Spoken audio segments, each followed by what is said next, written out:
Welcome to Let Me Fix This. Enjoy the video. You begin by preparing the Samsung A32 and acting deliberately. Charge it above 50% and close background apps that may interfere. Once done, wipe the fingerprint sensor with a microfiber cloth and remove any case or protector so the sensor reads skin directly. Next, open Settings, go to Biometrics and Security, then Fingerprints. You'll be prompted for your PIN or pattern. Follow the on-screen prompts and position different parts of the fingertip to capture a complete sensor map. You now refine the enrollment to improve reliability.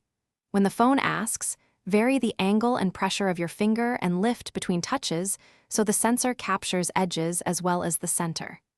Make sure to add at least 2 fingers you use often.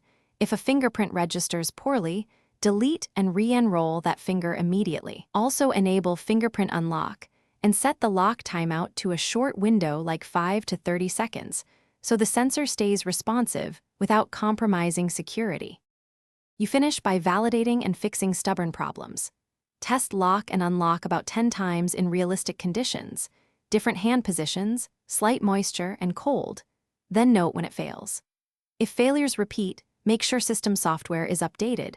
Clear biometric data and cache settings, right arrow apps, right arrow show system apps, right arrow biometric service, right arrow storage, right arrow clear, and retry enrollment. You can also boot to safe mode to check app conflicts. If nothing works, back up your data and perform a factory reset as a last resort.